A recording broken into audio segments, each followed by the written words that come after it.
I'm Pat Doris. We're starting our story tonight in southeast Portland. We're out here because it's arguably on the front line of the epidemic of Portland's gun violence. There's thousands of people who live in this area. They have families and hopes and dreams of the future, and also fears of the almost nightly gun violence. Take a look at this neighborhood map put out by Portland Police. It shows reported shootings. You're looking at the Powellhurst-Gilbert neighborhood, where 96 shootings were reported from January of 2021 to January of 22. The Lentz neighborhood had 83 shootings during that same time period. Together, just these two southeast neighborhoods endured 179 different shootings over the course of 1 year. Can you imagine what it would be like to live here? I'm Stacy. I am a single mom. I'm frozen in fear. I'm paralyzed.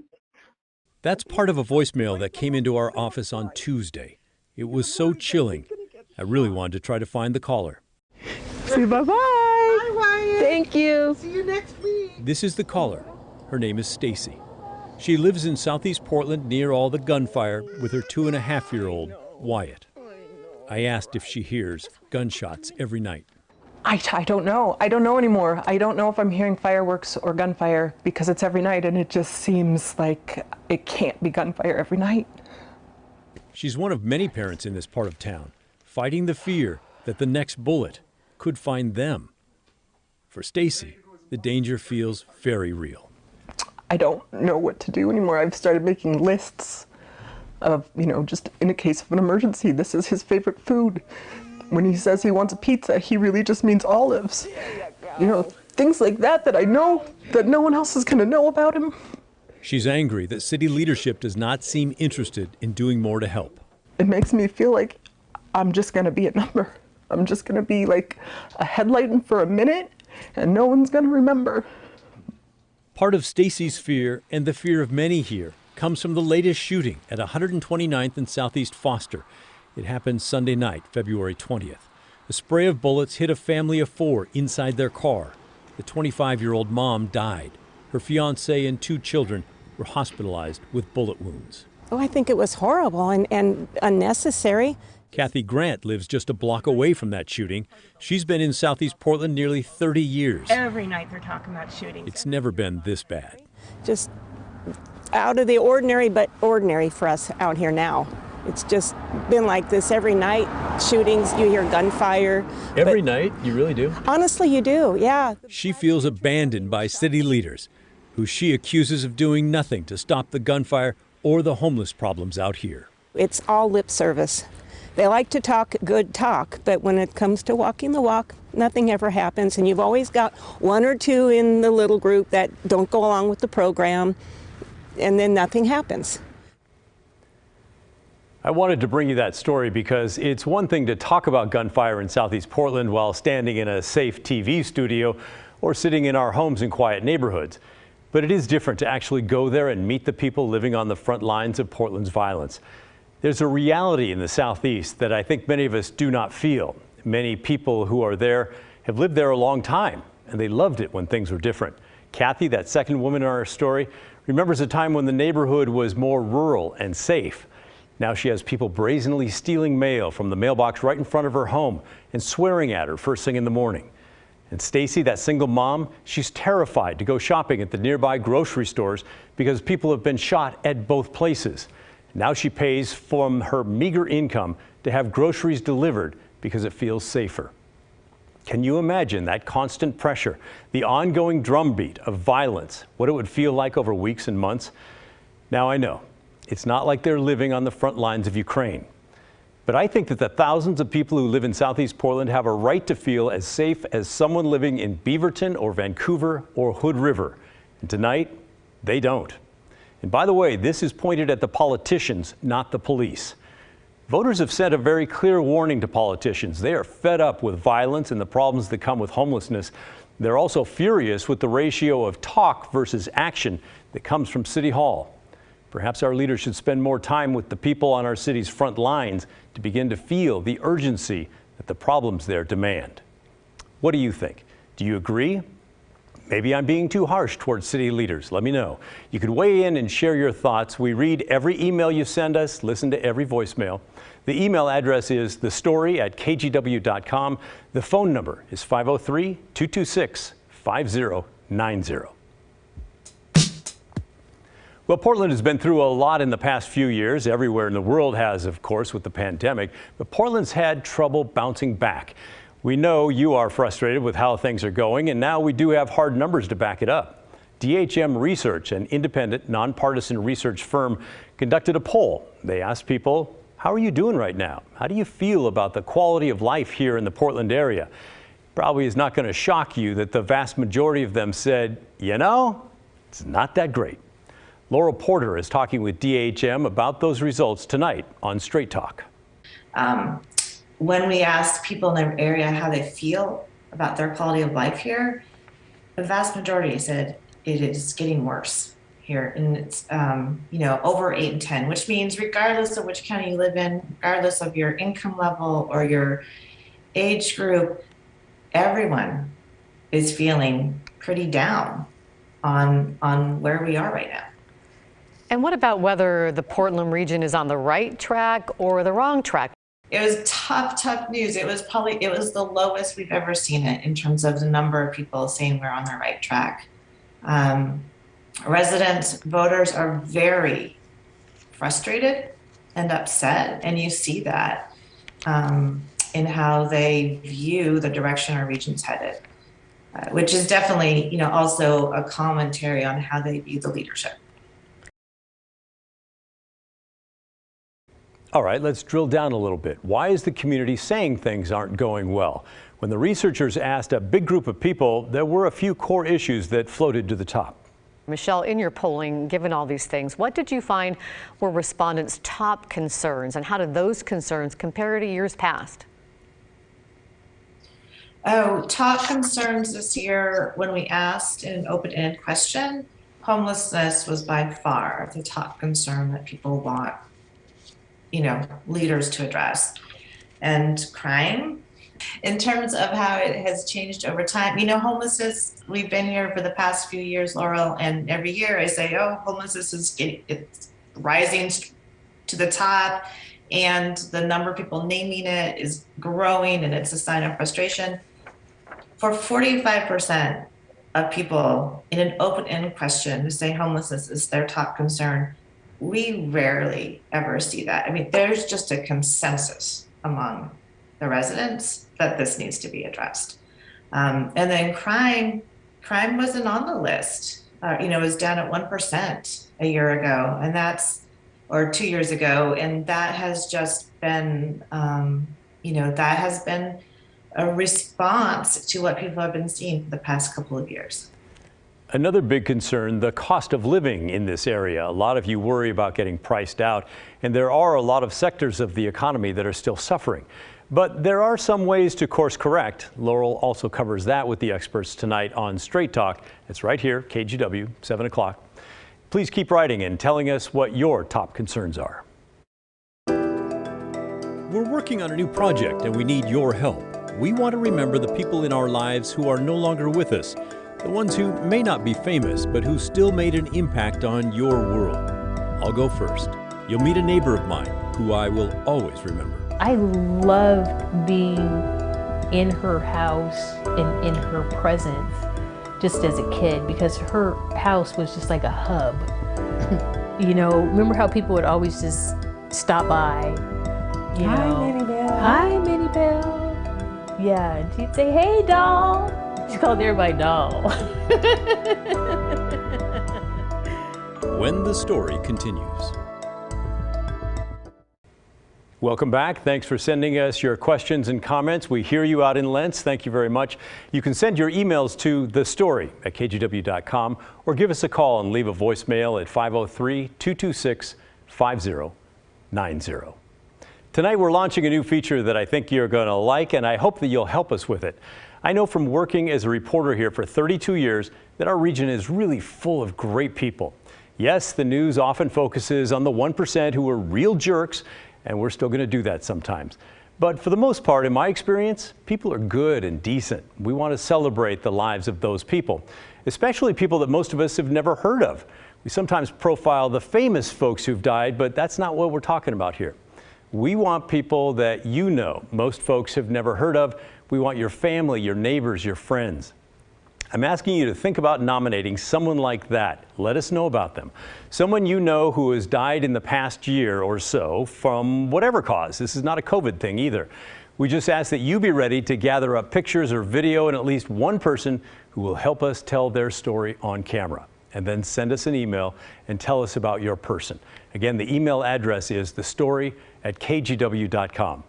I know it's a little strange, a little unusual, but we're trying to bring some humanity into the show and into the news in general. We're not a typical news program. I'll go first. I'd like to introduce you to my former neighbor, Minnie Johnson, who died in January 2021 at the age of 103. Minnie Johnson was born in 1917 in St. Louis, Missouri. This is one of the earliest pictures of her on her grandmother's front porch. In 1940, her family moved to Portland and lived at the corner of Northeast Broadway and Williams, across the street from the Broadwill Pharmacy. So they moved into the heart of the albino Black community. That's Minnie Bell's granddaughter, Pam.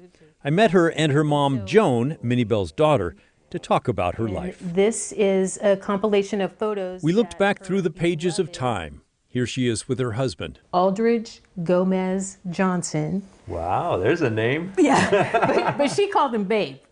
Yeah, she called him Babe. And yes, because he was little. Okay. Yeah, and he walked real fast. He worked for the Union Pacific Railroad as a waiter on trains that traveled from Portland to Chicago and back.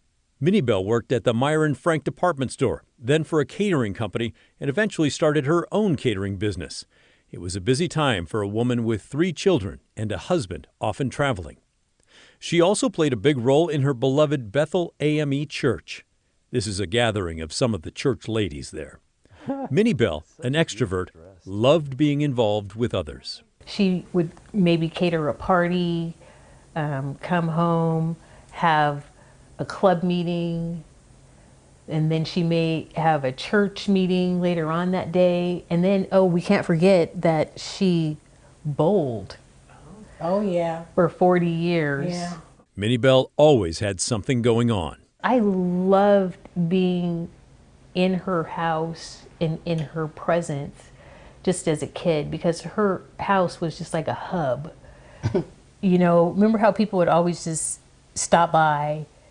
Hi, Minnie Bell. Hi, Minnie Bell. Yeah, and she'd say, hey, doll. She called everybody doll. She also broke barriers.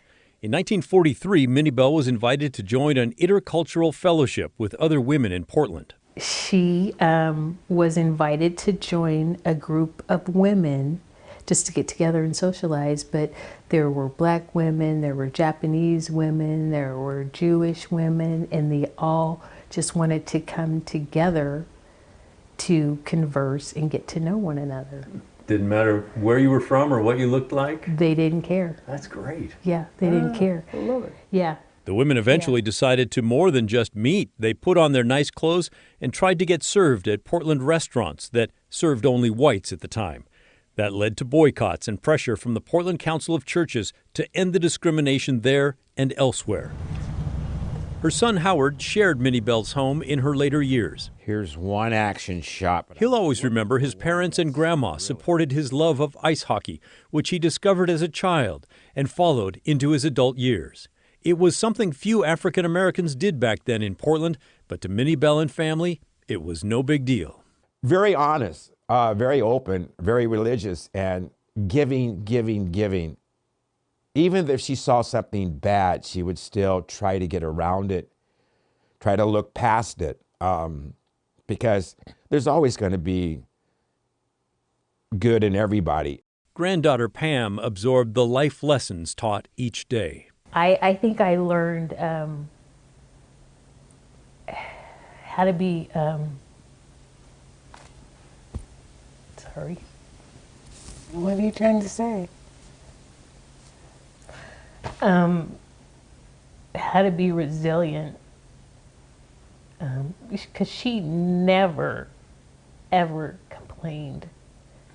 And just, given when she was born and things that were happening in the world, she had to have had difficulties, but she just absolutely never complained about anything. In her later years, Minnie Bell barely slowed down, attending church meetings and chatting with neighbors and delighting neighborhood children, including mine, with her laughter and her love. Howard was there at the very end. He's still grieving now. 2.5 hours later, I got the call that she was gone. And she was still smiling. When I got back, she still had the same expression on her face, and I knew she was happy, but it was hard on me. Very, very hard. Minnie Bell Johnson had a long and fascinating life. You would have liked her. We all sure did. Yeah. Yeah, we miss her. But she had a good life. Yes, she did. The neighborhood's not the same without her.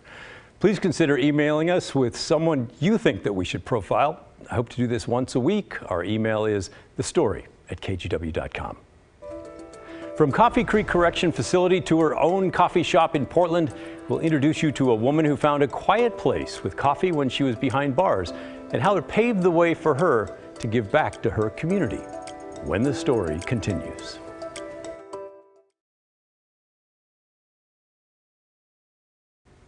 Well, it's been a rough week in many aspects, so we thought, thank heavens it's Friday. Let's take a breath. Let's refocus on something good that happened in Portland. By the way, full disclosure, our team will take any excuse to grab a good cup of coffee. So when our producer spotted the story of Holy Beans Brewing on Instagram, seemed like a no-brainer. Here's Maggie Vespa. How have you been? I haven't seen you in forever. This story starts with a question. What's really that newsworthy about opening a coffee shop in Portland? I really wanted to give back to the community that I probably terrorized a little bit. Give Shalimar Williams 5 minutes, if that. I have been through a lot of trials, and I've survived. My one parent was incarcerated, one parent was an addict. They're great now. I was incarcerated for a couple years. As you can see, the 38-year-old Portland native is doing great now. In there, I discovered how resilient I was. But the road to opening Holy Beans Coffee Shop was long and hard. I was dancing and selling drugs and you name it. Williams will say it nearly killed her. The turning point, a car crash in 2006. I left a bar. I hit like 115 down Columbia Boulevard. Williams was driving. Her passenger, a friend, was injured. The charges, driving under the influence and assault. Williams was sentenced to 3 years at Coffee Creek Correctional Facility in Wilsonville, Oregon's only women's prison. As she puts it, prison saved my life. And I think a lot of people when they're like, wait, what? But it did, because look at the behavior that I was doing before. That's not to say prison was great, but there's something you should know about Coffee Creek. You said you wanted a quad? It has a coffee cart. The women there run it, earning work experience and in some cases earlier release dates. Williams didn't work at the cart, but she found solace sipping the coffee and reading the Bible. Again, we'll let her explain. I fell in love with Jesus and coffee in there. When she was released in 2008, Williams hit the ground running, but struggled to work with a felony record. I could not get a job. I worked at McDonald's, I worked at Taco Bell, I did telemarketing. The strength Williams found in prison carried her through. More than a decade later, she has 2 degrees in business administration. She's a certified domestic violence advocate, and she's a mom. That's her son, Jason, now 12. When COVID hit, Williams decided it was time to do more than succeed. She wanted to help others. She found a space, a former hair salon, and got to work. How's it going? The vision? A coffee shop and a safe haven. My mission statement is purpose in a cup. This month, this Black-owned, woman-owned business, Holy Beans Coffee Shop, opened its doors at Northeast 26th and Alberta. That's Williams' old neighborhood. I've been knowing her ever since she was a young girl. Her customers are old friends. Watched her grow. I've seen her at her low, as we say, and just to see her now as a young lady at her best and still growing to be her best. She's an amazing lady. Can I have a chai? Yeah. Okay, cool. You want a dirty chai or just a regular chai? It's clear Holy Bean's purpose is luring people in. Williams makes a point to hire people needing a hand. Some have criminal records. Some are in recovery. Williams gives them formal training as baristas and promises if they hit a snag and need to step away from the job, it will be waiting for them when they come back. It's everybody's favorite. Williams says she wants to change the perception of what a felon looks like and what someone with a past can achieve. She figures coffee changed her life, so why not let it work its magic for others? It's my responsibility to turn around and give back, because there's a lot of girls, one, that are on drugs, or two, aren't alive anymore. And I am in my right mind, and I feel like I have a sense of duty to turn around and to give back. And I always say I literally turn my pain into power. My pain is my purpose. Maggie Vespa, KGW News. Great reminder, there's good stuff going on in the world. Keep sending your questions and comments to the story at kgw.com. When we come back, we're going to have a little bit of fun. We're going to talk more about what makes you an Oregonian or a Washingtonian. We've really enjoyed hearing from you. What makes an Oregonian? When do you reach that point? Here's some more of your responses. For Barry, if you mispronounce a name that's obvious, well, Barry wrote, true Oregonians know how to pronounce Yahats and Cooch. And Tina left us a voicemail with a similar thought, but for her, it goes way back. And I'm fifth generation Oregonian. Now I live in Washougal, Washington. But I think having my relatives build the dams, build the bridges, build the highways, take care of the forests, raise cherries and peaches in Hood River, able to say Willamette. It's always a sure sign. And we asked what makes a Washingtonian. Well, Pat, not me, but Pat wrote in and said, hey, if you can tell a gooey duck from a mallard, you know the difference. Gooey duck's that big clam with the body parts sticking out. All right, finally, we're starting a new segment that we hope to run every Monday and Friday. It's a bit of good news. We know that despite all the bad stuff going on, there is a lot more good stuff. So we sent a producer out to the streets to ask people to share their good news with us. One person introduced us to her new pal. Can you paw? Paw. Other paw. Touch. Thank you, good girl. Her name's Bennett, after Elizabeth Bennett from Jane Austen from Pride and Prejudice. I've had her for a couple months. I got her in fall, and I've always had dogs my whole life. And she's just, I mean, she's a piece of work. I should have rethought it when I got another chocolate lab, but you know, that's okay. Hard to go wrong with a chocolate lab. Hey, that's our show. Thanks for watching. Remember, the story, our story, that never ends. Have a great weekend. I'll see you on Monday. This is KGW News.